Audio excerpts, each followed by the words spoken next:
One, two, 1, 2, 3, 4. Ya, secara sosial kita kalah, orang tua pasti kalah. Orang tua saya instingnya saya kalah terus. Apalagi dia orang tua saya plus intuiting yang punya standarnya tinggi.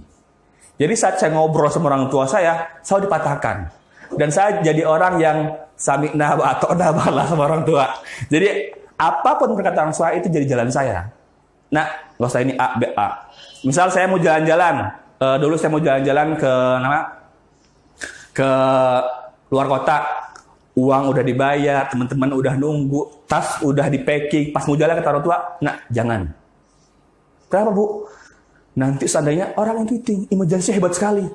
Kesana kamu nggak ada teman, misalnya ada kesini, dia udah memprediksi jalan, kesana pulangnya gimana gini-gini, akhirnya nggak boleh. Dan dia kesimpulannya itu mutlak. Tahu kan orang itu kalau udah bilang A, lama, kecuali kita tahu bagaimana berkomunikasi dengannya. Nah, akhirnya setelah saya tahu Stephen, jadi saya lebih mudah. Jadi kalau ngomong sama orang tua saya sudah saya sudah menyiapkan apa-apa yang mungkin akan tanya orang tua saya sebagai orang intuiting. Saya akan ngomong di gambaran besarnya dulu. Saya ngomong pakai bahasa metafora. Waktu itu banyak. Saat saya ingin menikah, saat saya ingin menulis buku lagi, saat saya ingin resign, saya apa-apa harus izin sama orang tua. Karena dulu saya pernah belajar bahwasanya ridallahu fi ridal walidain. Jadi kalau kamu mau berhasil di dunia, kamu harus mengikuti sesuai dengan ridho orang tua. Nah, saya megang banget yang kata-kata itu. Kebetulan orang tua saya intuiting. Nah, jadi gimana caranya saya melakukan hal yang saya sukai, tapi orang tua menyetujui. Itu kan perlu adanya komunikasi, jalan tengah. Nah, saat saya tahu Stephen, komunikasinya lebih gampang. Jadi ngomong sama orang tua jangan langsung to the point. Ngomong gambaran besar dulu. Pakai bahasa-bahasa metafora. 10 tahun lagi kalau misalnya diuji jadi penulis, gini, ceritain kan jelas. Siapa yang bangga? Ayah sama ibu. Wah kan ya. Ceritain terus. Akhirnya orang tua bilang, ya boleh nak. Mau minat modal buat buku gitu. Iya bun. Enggak, bukan modal. Memutuskan untuk resign. Karena waktu itu saya kerjaannya gajinya di atas rata-rata. Dan orang tua tuh bangga dengan kerjaan saya. Jadi pas mau resign, setelah ini dia lebih gampang ngomongnya. Nah sekarang lebih gampang lagi karena istri saya kebetulan feeling. Jadi kalau mau ngomong sama orang tua, saya kasih istri dulu. Yang kamu ngomong dong sama ibu. Jadi ibu kalau ngomong sama istri saya lebih cepat akur, ngalah. Kenapa? Karena orang intuiting mendukung feeling. Itu sudah saya buktikan. Dan orang sensing kurang percaya kalau nggak ada buktinya. Bisa mendekati calon mertua. Ini juga pengalaman nyata. Jadi waktu saya memutuskan untuk ingin menikahi calon saya, pertama kali ketemu orang tua, saya screening dulu orang tua saya. Calon mertua saya ini kira-kira PG-nya apa ya kan? Akhirnya lama-lama saya tes dulu sebelum lamaran, sebelum nikahan saya tes dulu kan? Saya tes. Gimana? Bagaimana saya merebut hatinya dengan bahasa cinta yang sesuai dengan mereka? Ya kan? Saya tes, ternyata mertua saya yang bapak itu feeling extrovert, yang ibu thinking extrovert, yang ada yang satu lagi adalah feeling. Wah, calon mertua bapaknya feeling nih. Berarti yang utama adalah deketin semua keluarga dulu, ya kan? Nah, dan calon mertua saya ada satu thinking. Bagaimana nih?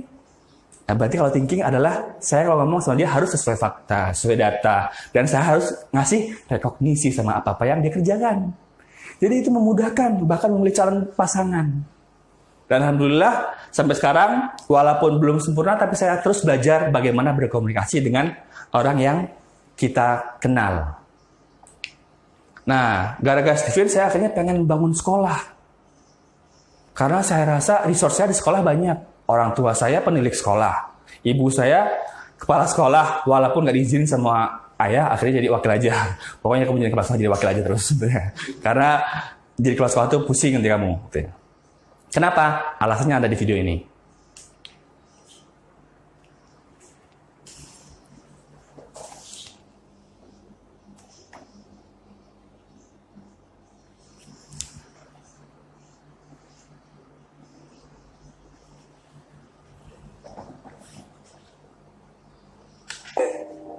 everybody's a genius. But if you judge a fish by its ability to climb a tree, it will live its whole life believing that it is stupid. Ladies and gentlemen of the jury, today on trial we have modern day schooling. Glad you could come. Not only does he make fish climb trees, but also makes them climb down and do a 10-mile run. Tell me, school, are you proud of the things you've done? Turning millions of people into robots. Do you find that fun? Do you realize how many kids relate to that fish swimming upstream in class, never finding their gifts, thinking they are stupid, believing they are useless? Well, the time has come. No more excuses. I call school to the stand and accuse him of killing creativity, individuality, and being intellectually abusive. He's an ancient institution that has outlived its usage. So, Your Honor, this concludes my opening statement, and if I may present the evidence of my case, I will prove it. Proceed. Exhibit A. Here's a modern day phone. Recognize it? Here's a phone from 150 years ago. Big difference, right? Stay with me. Here's a car from today, and here's a car from 150 years ago. Big difference, right? Well, get this. Here's a classroom of today, and here's a class we used 150 years ago. Now, ain't that a shame? In literally more than a century, nothing has changed. Yet you claim to prepare students for the future?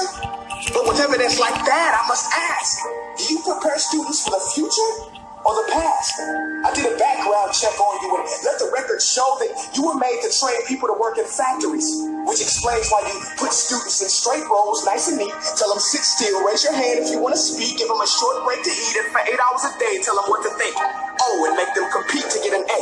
A letter which determines product quality, hence grade A of meat. I get it. Back then, times were different. We all have a past. I myself am no Gandhi. But today, we don't need to make robot zombies. The world has progressed. And now we need people who think creatively, innovatively, critically, independently, with the ability to connect. See, every scientist will tell you that no two brains are the same. And every parent with 2 or more children will confirm that claim.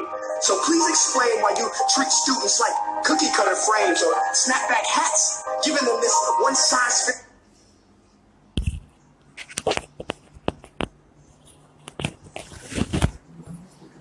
Nah, dari video tersebut bisa diambil kesimpulan bahwasanya yang namanya alat komunikasi, dulu telepon awal-awal itu diputer, krek, lama kan. Akhirnya setelah 50 tahun, 70 tahun, akhirnya ada perubahan. Jadi tinggal pencet. Lama-lama tidak pakai kabel, lama-lama sekarang handphone. Bahkan sekarang sudah ada smartphone. Yang namanya teknologi aja ada perubahan di situ. Nah, kenapa pendidikan yang dari dulu kelasnya begitu 50 tahun yang lalu dan sekarang sama seperti itu? Nah, Stephen mempunyai solusinya, yaitu Stephen ingin mempunyai sekolah Stephen. Nah, saya ingin nanti ingin ikut andil dalam membangun sekolah Stephen, karena di Finlandia sendiri itu sudah ada sekolah yang membagi 2, otak kiri dan otak kanan. Jadi difasilitasi sesuai dengan teorinya Roger Sperry, bahwasanya ada otak kiri dan otak kanan. Mereka sudah membuat sekolah seperti itu, yang mana orang otak kanan lebih kreatif, otak kiri lebih sistematis dan analitis logikalnya. Nah, sekolah itu dia sudah menjadi pendidikan yang terbaik di dunia. Nah, itu saya dapatkan dari buku Teach Like Finland karya Thomas. Nah, dan Stephen itu akan lebih hebat lagi sekolahnya kalau misalnya nanti terwujud. Sekolahnya dibagi menjadi 5 belahan otak. Emang sama nih sama-sama orang kanan.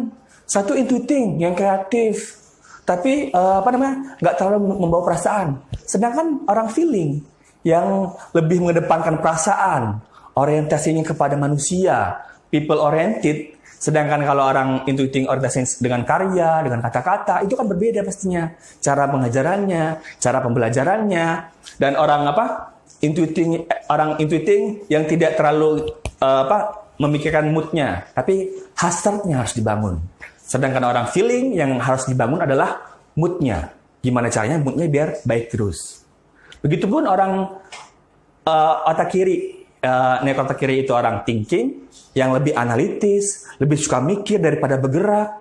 Sedangkan orang sensing lebih suka langsung eksekusi. Harus ada contohnya. Itu pun beda cara ngajarnya. Apalagi orang insting yang berubah-ubah. Otaknya selalu spontanitas. Dan dia termasuk orang yang serba bisa tapi nanggung. Jadi kemungkinan kalau ada sekolah Stephen nanti akan lebih memudahkan untuk menggapai tujuan. Makanya saya ingin ikut andil dalam nanti kalau ada bangun sekolah Stephen, dimulai dari yang kecil dulu. Dari mulai PAUD, TK, SD baru ke atas. Sampai universitas kalau bisa. Gitu. Mohon doanya teman-teman semua.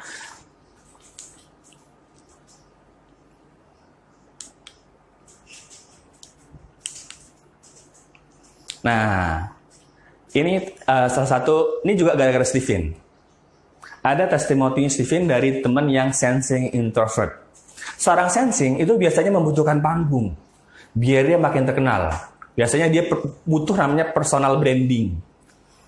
Nah, makanya orang sensing, tapi di lain pihak, orang sensing itu orangnya pencemas. Agak malu-malu mau maju. Nah, ini ada salah satu teman saya yang sensing introvert. Waktu belum dia tes Stephen, setiap dipanggil panggung manapun, dia selalu bilang, nanti. Nggak pede mas saya, mas. Biasa sensing seperti itu. Dia awal-awalnya kayak malu-malu kucing, kan. Malu-malu sepertinya pengen tampil memukau, ya kan. Dan nggak mau digantung kalau orang, butuh kepastian orang sensing ini. Setelah dia tahu, Stephen, mendalami Stephen dari tes, bahasa 1, bahasa 2. Sekarang di IG-nya hampir semuanya dia ngomong seluruh Indonesia keliling-keliling. Bahkan ada yang luar negeri. Kenapa? Dia tahu sensing kalau mau terkenal, ada panggilan panggung, dibayar, harus datang. Jadi dia sering, setiap dipanggil, yes, oke.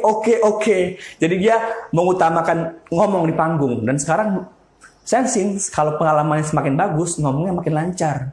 Dan semakin terkenal. Nah, dia sekarang termasuk promotor Jambi juga. Dan bentar lagi akan aktif lagi di Stephen-nya karena sekarang dia terlalu banyak panggung. Jadi dia belum fokus untuk ke tesnya, tapi dia secara pribadi sudah bersyukur sekali tes Stephen. Karena akhirnya dia sekarang banyak panggung, banyak job, makin terkenal di pekerjaan dan tidak mengganggu pekerjaannya sebagai seorang sensing. Yang kedua adalah ada salah satu orang, tadinya dia itu kuliah di UGM, ngambil jurusan biologi. Biologinya biologi analitis, yang bla-bla. Nah, biologi ilmu bun ya. Nah, tapi setiap nilainya bagus nilainya. Hampir 4, 3, sekian, 8, B, A, lebih banyak A pada B. Tapi yang membingungkan orang tuanya adalah tiap malam dia curhat. Tiap malam dia nangis. Hampir tiap malam dia nelpon orang tuanya dan nangis. Orang tuanya bingung dong. Ini anak saya nilainya bagus kok galau mulu. Nangis mulu katanya kan. What's wrong kata orang tuanya. Orang tuanya itu termasuk orang tua yang peduli dengan anaknya. Akhirnya orang tuanya nyari di internet. Nggak tahu-tahu nelpon saya. Mas, jadi gini mas, anak saya itu tuh cerita orang tua ini. Ini siapa yang nelpon ya? So kenal banget. Jadi dia ngobrol, intinya dia ngomong, anak saya itu kenapa ya mas ya? Sekolah, nilainya bagus, tapi setiap malam tuh galau, nangis. Katanya, anak saya itu salah jurusan ya? Menurut mas gimana? Ya nggak tahu lah bu, ibu siapa? Akhirnya kenalan, terus cerita, saya nggak bisa ngasih tahu bu sebelum dia tes Stephen. Karena tes Stephen itu ibarat katanya kalau dokter itu kayak ronsennya. Tes lab, gimana kita mau tahu penyakitnya apa kalau belum tes lab, belum di ronsen, saya nggak tahu kan. Nah, akhirnya kalau emang ibu niat benar-benar pengen anak dia lebih enjoy kuliahnya, pengen enjoy dalam hidupnya, tes Stephen dulu bu. Tapi anak saya di Jogja mas. Terus dia akhirnya saya tanya, lebih baik keluar uang sekian tapi nggak rugi sekian atau tes aja bu? Mendingan tes sih. Nah, dan saya waktu itu lagi diklat. Akhirnya dia datang, terbang dari Jogja ke Bekasi dan tes. Ternyata